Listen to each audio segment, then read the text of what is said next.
Hello friends, good morning. നമ്മുടെ LITV സീരിയലിലേക്ക് എല്ലാവർക്കും സ്വാഗതം.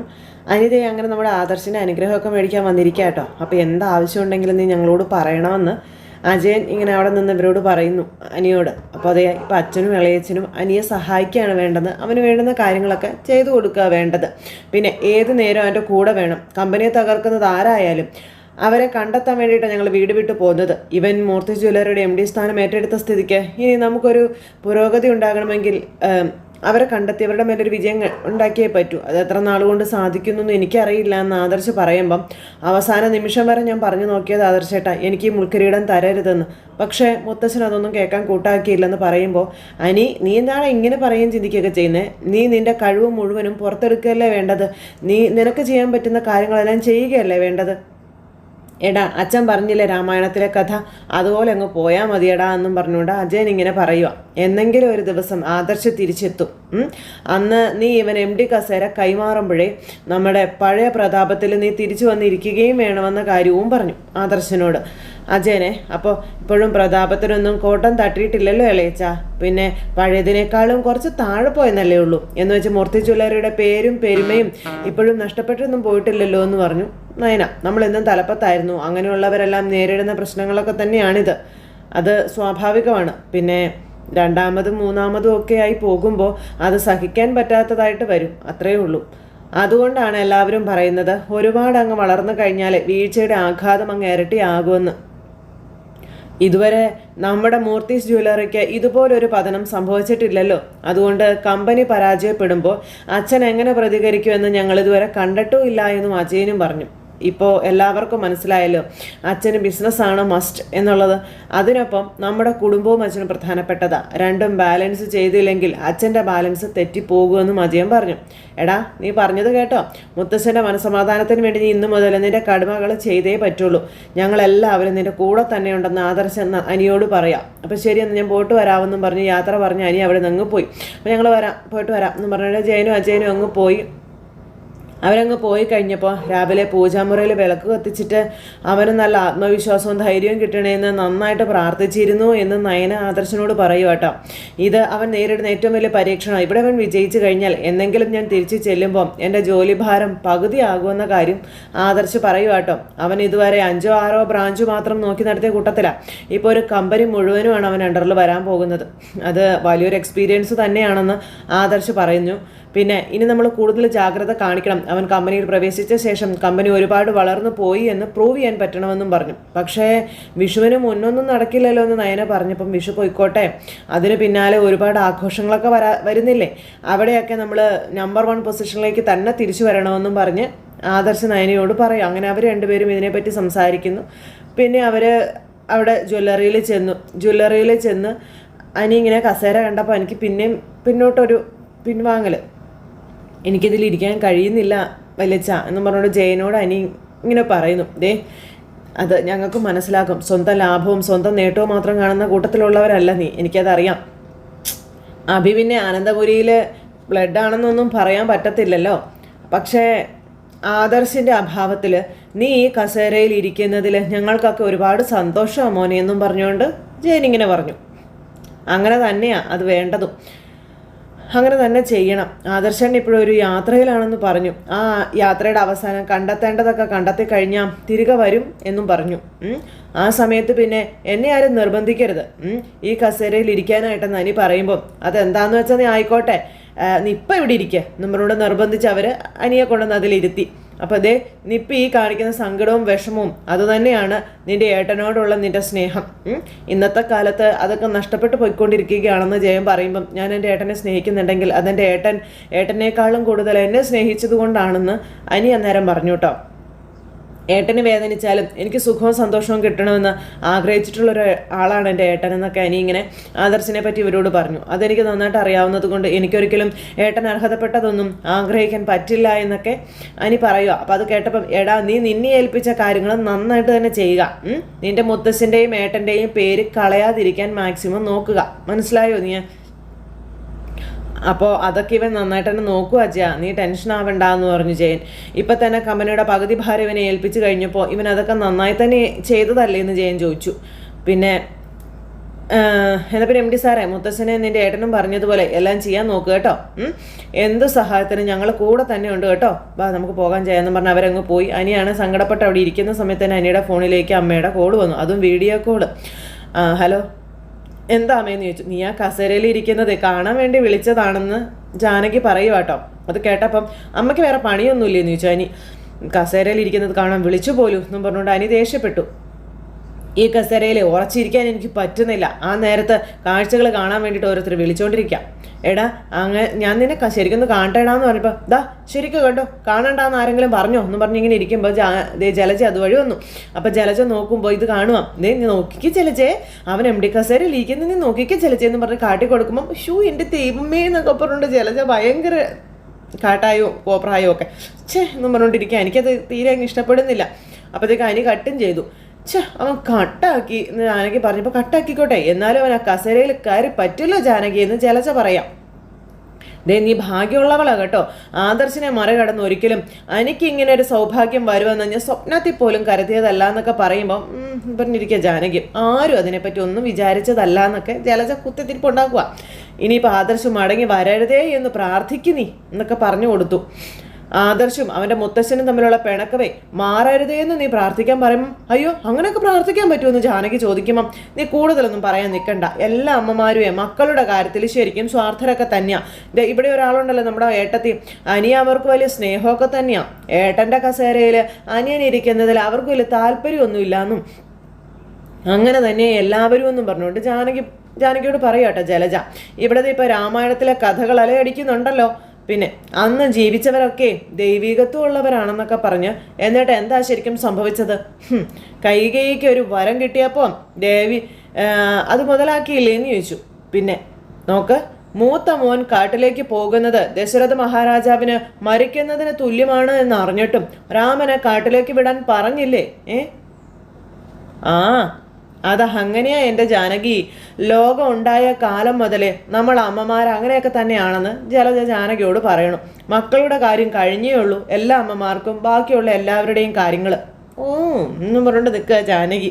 പിന്നെ സാധാരണക്കാരിൽ സാധാരണക്കാരിയായ നീ നിന്റെ മകൻ്റെ കാര്യത്തിൽ കുറച്ച് സ്വാർത്ഥത കാണിക്കുന്നത് കൊണ്ട് എന്താ കുഴപ്പമെന്നൊക്കെ ചോദിച്ച് കുത്തിത്തിരിപ്പ് ഇങ്ങനെ പറഞ്ഞു കൊടുക്കുന്നു. ജാനകി ഇതൊക്കെ അംഗീകരിക്കുന്നുണ്ട്. പിന്നെ നയന വലിയ ഡിസൈനറൊക്കെയാണ്, പിന്നെ ആദർശിനും അത്യാവശ്യം ബിസിനസ്സൊക്കെ അറിയാം, അതുകൊണ്ട് അവരങ്ങ് ജീവിച്ചു പോയിക്കോളൂ എന്നൊക്കെ പറഞ്ഞ് പിന്നെ പാവം നിന്റെ മോനിപ്പോൾ കുടുംബമുണ്ടോ? അവന് ഭാര്യയും കുഞ്ഞുങ്ങളും ഉണ്ടോ? പിന്നെ ഇങ്ങനെയെങ്കിലും അവനൊന്ന് സന്തോഷിക്കണ്ടേ എൻ്റെ ജാനകി എന്നൊക്കെ പറഞ്ഞ് ഇങ്ങനത്തെ പറയുമ്പം ഇതൊന്നും അവന് സന്തോഷമല്ലല്ലോ ജലജെ, അവൻ ആദർശിനെ ഓർത്ത് കരയല്ലേ എന്ന് ജാനകി ജലജയോട് പറഞ്ഞു. പിന്നെ ആ കരച്ചിലൊക്കെ മാറിക്കോളുവന്നേ. ഈ രാഷ്ട്രീയക്കാരുടെ കാര്യമൊക്കെ നീ കണ്ടിട്ടുള്ളതല്ലേ ജാനകി? വലിയ വലിയ നേതാക്കള് ചെറുപ്പക്കാർ പിള്ളേരെ MLA-മാരും മന്ത്രിമാരും ഒക്കെ ആക്കുമ്പോഴേ അവർക്കും ഇങ്ങനെയൊക്കെ തന്നെയാന്നേ. ആ സ്ഥാനത്ത് എത്തിച്ചവരോട് സ്നേഹവും ബഹുമാനവും ഒക്കെ ഉണ്ടാവും. പക്ഷെ അവരുടേതായ ഒരു നിലനിൽപ്പുണ്ടാക്കി കഴിയുമ്പം അവരവരുടെ തനിയെ സ്വഭാവം പുറത്തെടുക്കും. അതുപോലെ തന്നെ ഇവിടെയും നീ നോക്കിക്കോ, ബാറ്റ് കൈമാറി കഴിഞ്ഞു. ഇനി മൂർത്തീസ് കമ്പനിയുടെ ക്യാപ്റ്റൻ അനിയാണ്. അപ്പോൾ ആ MDയുടെ അമ്മയെന്നുള്ള ലേബലാണ് ഇനി നിനക്ക് വരാൻ പോകുന്നത്. അതിൻ്റെ ഒരു ഗമയും പത്രാസും ഒക്കെ നിന്റെ സംസാരത്തിലും പ്രവൃത്തിയിലും ഒക്കെ വേണം ജാനകി എന്നൊക്കെ ജലജ ജാനകിക്ക് പറഞ്ഞു കൊടുക്കുന്നു. അത്രയും പറഞ്ഞ് ഒപ്പിച്ചിട്ട് പോയി മുതൽ എന്നിട്ട് അപ്പുറം പോയി മാറി നിന്ന് ജാനകി ഇങ്ങനെ ഒളിഞ്ഞു നോക്കുക. അപ്പം ഇവളും മറ്റവളും തമ്മിൽ അടിച്ചൊരു വഴിയാകുന്നെങ്കിലും ആവട്ടെ, ഇത്രയും സമാധാനമൊന്നും പറഞ്ഞുകൊണ്ട് ജലജ അവിടെ നിന്ന് അങ്ങ് പോയി. ജാനകി ഇങ്ങനെ സ്വപ്നലോകത്ത് പറന്ന് നടക്കുക, MDയുടെ അമ്മയാണെന്നുള്ള സ്വപ്നം. അത് കഴിഞ്ഞതിന് ശേഷം പിന്നെ കാണിക്കുന്ന അബിയും നബിയും കൂടി അനിയുടെ ഫോട്ടോ എടുത്ത് നോക്കുക കേട്ടോ. ഈ കസേരയിൽ ഇരിക്കുന്ന ഫോട്ടോ നോക്കിക്കൊണ്ട് എന്നെ പുറത്താക്കിയവനെ മൂർത്തീസ് ഗ്രൂപ്പിൻ്റെ MD ആയെന്നും പറഞ്ഞ് തുള്ളു അബി. ഇവൻ ലോകം കണ്ട ഏറ്റവും വലിയ സ്വാർത്ഥനും തന്ത്രശാലിയാണെന്ന് നവ്യ പറയുവാണേ. ഏട്ടൻ്റെ സിംഹാസനം ഏറ്റെടുക്കുന്നത് ബുദ്ധിമുട്ടാണെന്നും പറഞ്ഞ് ഇവിടെയുള്ളവരെ കരഞ്ഞു കാണിച്ചിട്ട് എത്ര അന്തസ്സായിട്ട് അവിടെ പോയി ഇവന് ഇരിക്കുന്നതെന്നൊക്കെ ചോദിച്ചു. അവൻ എന്താഗ്രഹിച്ചാലും അവനത് നേടിയിരിക്കും, അതാണ് അവൻ്റെ സ്വഭാവം എന്ന് അഭിനവ്യയോട് പറയണം. നവ്യയ്ക്ക് ഭയങ്കര നിരാശയാണ്. ഈ കഴിഞ്ഞ ദിവസങ്ങളായി ഈ വീടിനകത്ത് സംഭവിച്ച കാര്യങ്ങളൊക്കെ നീ ഒന്ന് ഓർത്ത് നോക്കിക്കേ. അനാമികയെ പുറത്താക്കണമെന്ന് അവൻ ആഗ്രഹിച്ചു, അതെന്തായാലും നടന്നു. ഇനി നാളെ ഡിവോഴ്സും നടക്കും. പിന്നെ അത് കഴിഞ്ഞാൽ ചിലപ്പോൾ സംഭവിക്കാൻ പോകുന്നതേ നമ്മളൊക്കെ ഭയക്കുന്ന മറ്റൊരു ഇൻസിഡൻ്റ് ആയിരിക്കും. നിന്റെ വാക്കുകൾ കേൾക്കാതെ എന്നെ ഈ വീട്ടിൽ നിന്ന് അറസ്റ്റ് ചെയ്തുകൊണ്ട് പോയവളെ അവൻ താലി കെട്ടി ഈ വീട്ടിലേക്ക് കൊണ്ടുവരാനുള്ള സാധ്യതയുണ്ടെന്ന് പറയുമ്പോൾ ഞാൻ ജീവിച്ചിരിക്കുമ്പോൾ അത് നടക്കില്ല എന്ന് ഞാൻ പറഞ്ഞിട്ടുണ്ട് എല്ലാവരോടും എന്ന് നവ്യ പറയുമ്പോൾ അങ്ങനെയൊക്കെ പറഞ്ഞിട്ട് എന്താ നവ്യ കാര്യം? നന്ദുവിനെ അവൻ ഇവിടേക്ക് കൊണ്ടുവന്നത് തന്നെയാണ്, അത് തടയാനൊന്നും ആർക്കും പറ്റത്തില്ല എന്ന് പറഞ്ഞു. അങ്ങനെയെങ്കിലേ നമ്മൾ ഈ വീട്ടിൽ നിന്ന് പുറത്തു പോകും അഭി എന്ന് നവ്യ പറയാം. അതിൻ്റെ മുന്നോടിയായിട്ടാ നിന്നെ AN ജ്വല്ലറിയിലേക്ക് കടത്തിവിടാൻ ശ്രമിക്കുന്നതെന്നൊക്കെ നവ്യ അഭിയോട് പറയുമ്പോൾ പറഞ്ഞിരിക്കുക അഭി, നീ ഇതുപോലെ കറങ്ങുന്ന കസേരയിലിരിക്കണം, അതെനിക്കും ഇതുപോലെ ഷെയർ ചെയ്യണമെന്നൊക്കെ പറയുമ്പം അതിന് കടമ്പകൾ ഒരുപാടാണ് നവ്യ എന്ന് പറയുമ്പോൾ ഒരു കടമ്പയും ഇല്ല.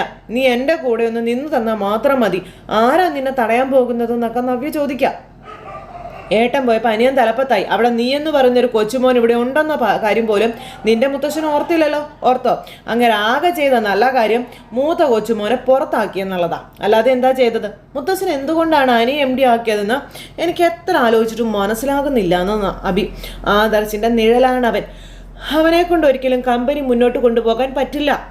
അതിനെപ്പറ്റി എന്തിനാ നമ്മൾ ആലോചിക്കുന്നത്? നമ്മളിപ്പോൾ കൂറ് കാണിക്കേണ്ടത് AN ജ്വല്ലറിയോടാണെന്ന് നവ്യ അന്നേരം പറഞ്ഞു കൊടുക്കുക. നമുക്ക് അന്നം തരുന്നവരാരാണോ അവർ ഉയരങ്ങളിൽ എത്തണം, അതാണ് എൻ്റെ പോളിസി എന്നൊക്കെ പറഞ്ഞ് ഭയങ്കര ഡയലോഗും കാര്യങ്ങളും. അവിടെ അനിയെ പോലെ ഒരു കഴിവ് കേട്ടവൻ മൂർത്തി ജ്വല്ലറിയുടെ MD ആയിട്ട് ജ്വല്ലറി തകർന്നു പോകുന്നെങ്കിലൊക്കെ തകരട്ടേന്നേ. പിന്നെ അതോടെ തകർന്ന ജ്വല്ലറിയുടെ ചിത്രങ്ങളും നമുക്കും ഷെയർ ചെയ്യാമല്ലോ, അതല്ലേ നല്ലത്? ഇവിടെ നിന്ന് വലിയ ഐക്യദാർഢ്യം പ്രഖ്യാപിച്ചിട്ടേ ഇപ്പം നിന്റെ ഇളയമ്മായി ആഹ്ലാദം കൊണ്ട് തുള്ളിച്ചാടുകയാണെന്നൊക്കെ പറഞ്ഞ് നവ്യ പറയണം. എന്ന് വെച്ച് ഇനി പറഞ്ഞു നടക്കാമല്ലോ അവർ MDയുടെ അമ്മയാണെന്ന്. അതിൻ്റെ അഹങ്കാരം എന്തായാലും ഇനി അവർക്കുണ്ടാകും, അവർ കാണിക്കുകയും ചെയ്യുമെന്നും പറഞ്ഞുകൊണ്ട് ഇങ്ങനെ നവ്യ അഭിയോട് പറയണം. അഭി അന്നേരം ഇങ്ങനെ കുറുക്കൻ്റെ കണ്ണുമായിട്ട് നിൽക്കുക. അത് കഴിഞ്ഞ് പിന്നെ കാണിക്കുന്നത് നമ്മുടെ നയനയും അതുപോലെ ആദർശും കിരണൊക്കെ കാണുക. അപ്പോൾ കിരണൊക്കെ കണ്ടു സ്വർണത്തിൻ്റെ സോഴ്സും കാര്യങ്ങളൊക്കെ പറഞ്ഞപ്പോൾ അവർക്ക് കള്ളക്കടത്താണെന്ന് പറഞ്ഞു. കിരണേട്ടൻ ഡെയിലി ന്യൂസ് പേപ്പറിൽ വരുന്ന അവരുടെ ആഡ് ശ്രദ്ധിച്ചിട്ടില്ലേ എന്ന് നേരെ ചോദിച്ചു. ഡയമണ്ടിൻ്റെ പ്രത്യേക ശേഖരണം ഉണ്ടെന്നൊക്കെയാണ് പറയുന്നത്, പുതിയ ബ്രാഞ്ചിലെന്നൊക്കെ പറയുമ്പോൾ അതുപോലെ തന്നെയാണ് ഇൻറ്റീരിയർ വർക്കും നടക്കുന്നത്. നമ്മളൊരു ഡിസൈൻ അവർക്ക് കൊടുത്തതാ, പക്ഷേ അത് അവർക്ക് പോരാ. അതുമാത്രമല്ല ഇപ്പോൾ ക്യാഷ് ഡീലിങ്സ് കുറവാണല്ലോ, ബാങ്ക് ട്രാൻസാക്ഷൻസ് ആണല്ലോ കൂടുതലും നടക്കുന്നത്. പക്ഷേ അയാൾ ഒരു 25 lakhs ക്യാഷ് ആയിട്ടൊക്കെ തരാമെന്നാണ് പറയുന്നതെന്നുള്ള കാര്യമൊക്കെ കിരൺ ഇങ്ങനെ പറഞ്ഞു. അതിന് വേണ്ട ചെക്ക് മതിയെന്ന് ഞാൻ പറഞ്ഞു നോക്കി, പക്ഷേ അങ്ങനെ ബലമൊന്നും പിടിച്ചില്ല. അങ്ങനെ ചെയ്താലേ അയാൾക്ക് സംശയം തോന്നിയാലോ എന്നൊക്കെ ചോദിച്ചു. എടാ നീ കിട്ടുന്നതൊക്കെ വാങ്ങിച്ചോ, അതൊക്കെ നമുക്ക് ചിലപ്പോൾ തെളിവായിട്ട് വന്നേക്കാമെന്ന് ആദർശ് പറയുവാണ്. കഴിഞ്ഞ തവണ ഞാൻ ഈ വേഷം കെട്ടി അവിടെ ചെന്നപ്പോഴാണ് നവ്യ അഭിയെ ഞാൻ അവിടെ വെച്ച് കണ്ടത്. അവർ അവിടെ രഹസ്യമായിട്ട് ജോയിൻ ചെയ്തോ എന്നൊന്നും പറയാൻ പറ്റത്തില്ല എന്നൊക്കെ പറഞ്ഞു. പിന്നെ വീട്ടിൽ നിന്ന് എന്തായാലും എതിർപ്പുണ്ടാകും, അത് ഭയന്നിട്ട് ആരും അറിയാതെ അവിടെ കയറിക്കൂടാനുള്ള സാധ്യതയും കാര്യങ്ങളൊക്കെ ഉണ്ടെന്ന കാര്യവും ആദർശ് പറയണു. ചേച്ചിയുടെ വിചാരം ചേച്ചി വലിയ സുന്ദരി ആയതുകൊണ്ടാണ് അവർ മോഡലാക്കിയതെന്നാണെന്ന് നയന അന്നേരം ഇവരോട് പറഞ്ഞു. അതിനു പിന്നിൽ അവർക്ക് വ്യക്തമായിട്ടുള്ള ചില ലക്ഷ്യങ്ങളുണ്ടെന്നും നയന ഇങ്ങനെ കിരണിനോട് പറയുവാണ്. അതൊന്നും ചേച്ചിക്ക് ഇതുവരെ മനസ്സിലായിട്ടില്ല എന്നും. അപ്പം അത് കേട്ടപ്പോൾ അല്ലെങ്കിലും നിന്റെ ചേച്ചിക്ക് കാര്യമായ ബുദ്ധിവികാസം ഇല്ലെന്ന് കല്യാണി എപ്പോഴും എന്നോട് പറയാറുണ്ടെന്ന് കിരൺ പറഞ്ഞു. അത് ഏറെക്കുറെ എനിക്കും അറിയാവുന്ന കാര്യമാണെന്നും. പിന്നെ കുടുംബത്തിനകത്ത് നിന്നുകൊണ്ട് കുടുംബത്തിലുള്ളവരെ വെല്ലുവിളിക്കുന്നത് അവൾക്ക് സംസ്കാരം ഇല്ലാത്തത് കൊണ്ടാണെന്ന് കിരൺ ഇങ്ങനെ പറയുമ്പം അവളെ ഇനി നന്നാക്കി എടുക്കാനൊന്നും പറ്റത്തില്ല എൻ്റെ കിരണെ. അവൾ കൂടെ കൂടിയത് നല്ലൊരുത്തനൊപ്പം ആയിരുന്നെങ്കിൽ അവൾ നേർവഴിക്ക് നയിച്ചേനെ. ഇവിടെ അവളെ എങ്ങനെയൊക്കെ കുരുക്കാന്ന് ചിന്തിക്കുന്ന ഒരുത്തനാണ് അവളുടെ കൂടെ കൂടിയിരിക്കുന്നത്. അപ്പം പിന്നെ പറഞ്ഞിട്ട് കാര്യമില്ലല്ലോ. അവിടെ നമ്പർ ഞാൻ സൈബർക്ക് കൊടുത്തിട്ടുണ്ട്, അവൻ ആരെ വിളിച്ചാലും അത് നമുക്ക് അറിയാൻ പറ്റുമെന്ന കാര്യങ്ങൾ ഇങ്ങനെ പറയുക. പിന്നെ ഈ ദുബായ് കേന്ദ്രമാക്കിയാണല്ലോ AN ജ്വല്ലറിയുടെ തുടക്കം. അതെ, എന്നെങ്കിലും നിങ്ങൾ കമ്പനിയിൽ നിന്ന് പുറത്താക്കി ആരെങ്കിലും ദുബായിലേക്ക് പോയതായിട്ട് നിങ്ങൾക്ക് അറിയാവോ എന്ന് കിരൺ ചോദിക്കുമ്പോൾ അന്ന് ഞാൻ ദുബായിൽ നിന്ന് മടങ്ങി വന്നതിന് ശേഷം അതേപ്പറ്റി മുത്തച്ഛനോട് ഒരുപാട് ചോദിച്ചതാ. അച്ഛനും ഇളയച്ഛനും അതിനുവേണ്ടി ഒരുപാട് തലയും പുകച്ചതാ.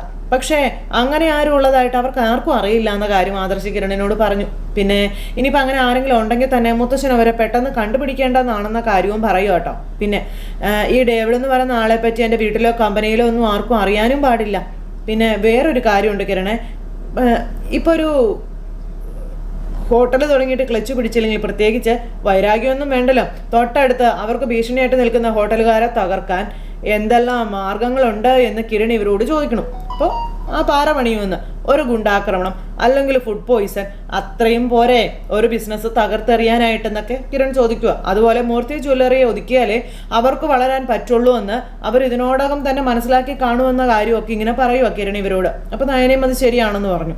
അതുകൊണ്ടായിരിക്കും ഇതുപോലുള്ള തരം താഴ്ന്ന കളികളൊക്കെ അവർ കളിക്കുന്നതെന്നൊക്കെ പറയുമ്പം, എടാ അതെൻ്റെ ജയിൽവാസം പോലും അവർ ആഗ്രഹിച്ചതല്ലേ എന്ന് ചോദിച്ചു ആദർശ്. എടാ നീ അല്ലേ മൂർത്തി ജ്വല്ലറിയുടെ നട്ടല്ലേ, നിന്നെ അകറ്റി നിർത്തിയാൽ മൂർത്തി ജ്വല്ലറി തകരുമെന്ന് അവരങ്ങ് കണക്ക് കൂട്ടി. നീ ജയിലിലായാലും അകന്ന് നിൽക്കുന്നതിന് തുല്യം തന്നെയല്ലേ എന്ന് ചോദിക്കുക കിരൺ. പിന്നെ ഇപ്പോഴാണെങ്കിൽ MD സ്ഥാനം നീ രാജിവെക്കുകയും കൂടെ ചെയ്തപ്പോൾ പൂർത്തിയായില്ലേ? നിന്റെ കുടുംബത്തിൻ്റെ പൾസ് അറിയാവുന്ന ആരോ ഒരാളാണ് ഇതിൻ്റെ എല്ലാം പിന്നിലെന്ന് പറയുമ്പം ഞാനും അത് അത്രേ പറയുന്നുള്ളൂ. ആ ആളെ തേടിയാണ് എൻ്റെ ഈ യാത്ര എന്ന് ആദർശ് കിരണിനോട് പറയാം. നീ ഒരു കാര്യം ചെയ്യുക, ഇവളെ ഒന്ന് കല്യാണിയുടെ അടുത്ത് കൊണ്ടാക്കും, ഞാൻ ഒന്ന് പോട്ട് വരട്ടെ എന്നും പറഞ്ഞ് സിംഗിൻ്റെ വേഷവും കെട്ടി ഇങ്ങനെ പോവുക. അപ്പോൾ നമുക്ക് ഒരുമിച്ച് സേവിയറിനെ കാണാൻ പോകാമെന്ന് പറഞ്ഞുകൊണ്ട് ആദർശ് അങ്ങ് പോയി. നയനയും കിരണും കൂടി എന്നിട്ട് അവിടെ നിൽക്കുന്നു. അത് കഴിഞ്ഞതിന് ശേഷം പിന്നെ കാണിക്കുന്ന ഡേവിഡ് സാർ അവിടെ ഇരുന്ന് എന്തൊക്കെ ഫയലും കാര്യങ്ങളൊക്കെ നോക്കുമ്പോൾ നമ്മുടെ ആദർശ് വീണ്ടും അവിടേക്ക് എത്തി. ആദർശ് ചെന്ന് കഴിഞ്ഞപ്പോൾ ഹലോ ഹായ് എന്നൊക്കെ പറഞ്ഞ് ഭയങ്കര സ്നേഹവും പ്രകടനവും കാര്യങ്ങളും ഒക്കെ ആയിട്ട് ഭയങ്കര കോടികളുടെ ബിസിനസ് കൊണ്ടല്ലേ വന്നിരിക്കുന്നത്. അപ്പം ഡയമണ്ട് കളക്ഷൻസ് ഓക്കെ അല്ലേന്ന് ചോദിച്ചു. അപ്പോൾ ഡയമണ്ട് കളക്ഷൻ മാത്രമല്ല, ഇതുവരെ കാണാത്ത പുതിയ പുതിയ ഡിസൈൻസിലുള്ള ഓർണമെൻറ്റ്സും ഉണ്ടെന്നും ഡേവിഡ് പറഞ്ഞു. പിന്നെ ഞങ്ങൾ ന്യൂ ജനറേഷനെ പറ്റിയ ഡിസൈൻ രൂപപ്പെടുത്തിയെടുക്കാനുള്ള തിരക്കിലാണെന്നൊക്കെ പറയുമ്പം ഓക്കെ, അതിന് വേണ്ടിയിട്ട് ഒരുപാട് ടാലൻ്റുള്ള ആൾക്കാരെ ഇൻ്റർവ്യൂ ചെയ്ത് കഴിഞ്ഞു എന്നും പറഞ്ഞു. പിന്നെ ഒന്നും അങ്ങോട്ട് അത്ര സാറ്റിസ്ഫൈഡ് ആയിട്ടില്ല എന്നൊക്കെ ഡേവിഡ് പറയുമ്പം എന്തെങ്കിലും ഹെൽപ്പ് വേണമെന്ന് ചോദിച്ചു. അതിൻ്റെ ഒന്നും ആവശ്യമില്ല എന്ന് പറയാം. അപ്പം ആദർശനോട് ഇയാൾ, ഞങ്ങൾ ചുരുങ്ങിയ സമയം കൊണ്ട് ഇത്രയൊക്കെ എത്തിയില്ലേ, അപ്പോൾ പിന്നെ അതൊക്കെ നിസ്സാരമായിട്ട് ചെയ്യാൻ പറ്റുമെന്നൊക്കെ ഡേവിഡ് പറയാം. ഓക്കെ അച്ഛാ. പിന്നെ ഞാൻ ഈ ഡീലിനെ പറ്റി മറ്റ് സ്റ്റേറ്റ്സിലുള്ള പ്രധാന ഡീലേഴ്സും ഒക്കെ ആയിട്ട് സംസാരിച്ചിട്ടുണ്ടെന്നും അതുപോലെ തന്നെ നമ്പർ 1 ജ്വല്ലേഴ്സുമായിട്ട് സംസാരം നടന്നു കഴിഞ്ഞു എന്നും ആദർശ് ഡേവിഡിനോട് പറയണം. എല്ലാം ഓക്കെ ആണെങ്കിൽ ഞാൻ പറഞ്ഞതിനേക്കാളും ഒരു മുകളിലുള്ള ബിസിനസ് നടക്കുമെന്ന് പറഞ്ഞു. അപ്പോൾ അതിൻ്റെ ഗുണം എന്തായാലും സിംഗിന് കിട്ടും എന്ന് ഡേവിഡ് പറഞ്ഞു. അപ്പോൾ ഞങ്ങൾ കമ്മീഷനൊന്നും കുറയ്ക്കാറില്ല, കോടികൾ നേടുമ്പോൾ അതിലൊരു അംശം സിംഗിനും അവകാശപ്പെട്ടതാണെന്ന കാര്യമൊക്കെ പറയുക കേട്ടോ. പിന്നെ അതൊക്കെ നമുക്ക് സാവകാശം സംസാരിക്കാമല്ലോ, ഇപ്പോൾ പ്രൊഡക്റ്റ് കാണട്ടെ എന്ന് പറഞ്ഞു. അപ്പോൾ വരൂ സാർ കാണാലോ എന്ന് പറഞ്ഞുകൊണ്ട് ഡേവിഡ് നമ്മുടെ ആദർശിനെയും കൂട്ടി അങ്ങോട്ടേക്ക് പോയി. അത് കഴിഞ്ഞ് പിന്നെ കിരണും ആദർശും കൂടി വിവരങ്ങൾ അറിയാനായിട്ട് ആ കൂട്ടുകാരനെ കാണാനായിട്ട് ചെന്നിരിക്കുക. അപ്പോൾ അദ്ദേഹമായിട്ട് സംസാരിച്ചു, നീ ഞങ്ങളിന്ന് സഹായിക്കണമെന്നൊക്കെ പറഞ്ഞു. ഡേവിഡിൻ്റെ ഫോണിൽ നിന്ന് പോകുന്ന കോളൊക്കെ ആർക്കാണെന്ന് നിനക്ക് കൃത്യമായിട്ട് തിരിച്ചറിയാൻ പറ്റുമല്ലോ എന്നൊക്കെ കിരൺ പറഞ്ഞപ്പം അയാളുടെ പിന്നാലെ തന്നെ ഞാനിനി ഉണ്ടാകും, അതുകൊണ്ട് തന്നെ അയാൾ ഒരു തരികിട പാർട്ടി ആണോ എന്ന് പെട്ടെന്ന് മനസ്സിലാക്കാനും പറ്റുമെന്നൊക്കെയുള്ള കാര്യങ്ങൾ ഈ കൂട്ടുകാരൻ പറയാം. അയാൾ വിളിക്കുന്ന പല കോളുകളും എൻ്റെ സിസ്റ്റത്തിൽ കിട്ടുന്നില്ല എങ്കിൽ നിന്നെപ്പോലെ തന്നെ മറ്റാരുടെയും സഹായം തേടുന്നുണ്ടാകുമെന്നുള്ള കാര്യം ഇയാൾ പറയാം. അപ്പം പിന്നെ നമ്മൾ ഉദ്ദേശിച്ച കാര്യം നടക്കാൻ പാടാണല്ലോ എന്ന് ആദർശ് അയാളെപ്പറ്റി ആദ്യം കൃത്യമായി വിവരം ശേഖരിക്കട്ടെ എന്ന് കൂട്ടുകാരൻ പറഞ്ഞു. അങ്ങനെ ഇവർ പണി തുടങ്ങിക്കഴിഞ്ഞു. എടോ അയാൾക്ക് പിന്നിൽ മറ്റാരോ ഉണ്ടടാ, അയാളെയാണ് കമ്പനി കണ്ടുപിടിക്കേണ്ടത് നമുക്കെന്ന കാര്യം ഇങ്ങനെ കിരൺ പറയുമ്പം അതെ, യഥാർത്ഥ ഡോൺ ആരാണെന്ന് നമുക്ക് കണ്ടുപിടിക്കണമെന്ന് ഇവർ രണ്ടുപേരും കൂടെ അങ്ങ് തീരുമാനിച്ച് ഉറപ്പിച്ചങ്ങിരിക്കുന്നു. എന്തായാലും ആ കഴിവില്ലാത്ത ആ ഒരു ഡേവിഡ് അല്ല ഇതിൻ്റെ പിന്നിലെ മാസ്റ്റർ ബ്രെയിൻ എന്ന് ഇവർക്ക് മനസ്സിലാക്കി കഴിഞ്ഞു, ഇവർ കണ്ടുപിടിക്കുകയും ചെയ്തു.